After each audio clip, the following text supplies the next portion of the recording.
জিমে ব্যায়াম করতে গিয়ে হৃদরোগে আক্রান্ত হয়ে মারা গেছেন প্রয়াত নায়ক জসিমের ছেলে রাতুল।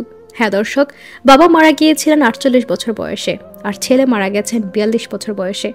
অল্প বয়সে না ফেরার দেশে পাড়ি জমান ভোকালিস্ট রাতুল। বাবার মতো অল্প বয়সে না ফেরার দেশে চলে গেলেন চিত্রনায়ক প্রয়াত জসিমের ছেলে এ কে রাতুল। ইন্না লিল্লাহি ওয়া ইন্না ইলাইহি রাজিউন। হ্যাঁ দর্শক, এ কে রাতুল বাবার মতো করে অল্প বয়সে না ফেরার দেশে চলে যান। বাংলা চলচ্চিত্রের কিংবদন্তি চিত্রনায়ক জসিম, যিনি খলনায়ক থেকে নায়ক হয়ে জয় করেছিলেন কোটি হৃদয়, মাত্র ৪৮ বছর বয়সে তিনি পৃথিবী ছেড়ে চলে গিয়েছিলেন ১৯৯৮ সালে। আজ ঠিক ২ যুগ পর তার মেঝো ছেলে এ কে রাতুলও বাবার মতো অসময়ে মাত্র ৪২ বছর বয়সে অকালে বিদায় নিলেন। রাতুল শুধু একজন শিল্পীর ছেলে নন, তিনি নিজেও একজন গুণী সঙ্গীত শিল্পী, একাধারে ভোকালিস্ট, শব্দ প্রকৌশলী ও ওল্ড ব্যান্ডের প্রাণ। কিন্তু মাত্র কয়েক ঘন্টার ব্যবধানে সবকিছু থেমে গেল, সব সুর থেমে গেছে, আর শোনা যাবে না তার ভোকাল, থেমে গেছে তার হৃদয়। রোববার বেলা ৩:৩০টার দিকে উত্তরার একটি জিমে হঠাৎ হৃদরোগে আক্রান্ত হন রাতুল। সঙ্গে সঙ্গে তাকে উত্তরা ক্রিসেন্ট হাসপাতালে নেওয়া হয়, কিন্তু সেখানে অবস্থার উন্নতি না হওয়ায় তাকে স্থানান্তর করা হয় লুবানা জেনারেল হাসপাতাল ও কার্ডিয়াক সেন্টারে। ইন্টেন্সিভ কেয়ারে নেওয়া হলেও শেষ রক্ষা হলো না। বিকেল ৫:৩০টার দিকে চিকিৎসকেরা তাকে মৃত ঘোষণা করেন।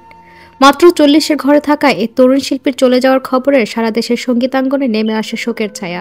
ওল্ড ব্যান্ডের গীতিকার সিয়াম ইবনে আলম কান্নাজড়িত কণ্ঠে মৃত্যুর খবরটি আমাদেরকে নিশ্চিত করেছেন। সঙ্গীতশিল্পী সুফি ম্যাভরিক লিখেছেন, আমাদের রাতুল আর নেই, মানতে পারছি না। আলিফ উদ্দিনের লেখা হৃদয় বিদারক স্ট্যাটাসে উঠে এসেছে, তিনি দেশের অন্যতম সেরা শব্দ প্রকৌশলী ও ওল্ড ব্যান্ডের শক্তিশালী কণ্ঠস্বর ছিলেন। ওল্ড ব্যান্ডের যাত্রা শুরু ২০১৪ সালে। প্রকাশিত হয়েছে ৩টি অ্যালবাম, 1, 2 এবং ইপি 18।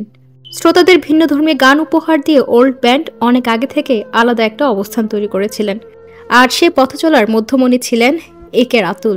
রাতুল শুধু ওল্ড নয়, আরও অনেক ব্যান্ডের সঙ্গেও কাজ করেছেন। অর্থহীনের ফিনিক্সের ডায়েরি 1 এর সাউন্ডে ইঞ্জিনিয়ারিং করেছেন। ট্রেনরেক এবং ফরাহ ব্যান্ডও ছিলেন সক্রিয়। তার বড় ভাই রাহুল ট্রেনরেক ব্যান্ডের গিটারিস্ট ও পরাহ ড্রামার, আর ছোট ভাই সামি ওল্ডের ড্রামার। ৩ ভাই বাবার মতো অভিনয়ে নাম লেখাননি, কিন্তু শিল্প চর্চা ছাড়েননি।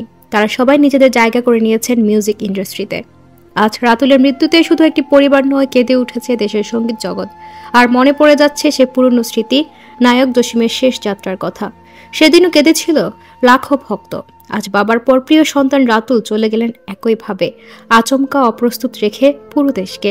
এই মৃত্যুই শুধু একটি প্রাণের অবসান নয়, এটা একটা সম্ভাবনার, একটি আলোচিত কণ্ঠস্বরের, একটি নতুন সঙ্গীতের সম্ভাব্য পথ চলার নির্মম ইতি।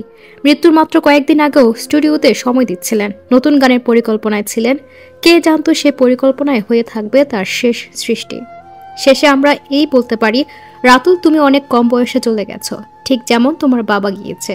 তোমার আত্মার মাগফিরাত কামনা করি, আল্লাহ তোমাকে জান্নাত নসিব করুক, আমিন।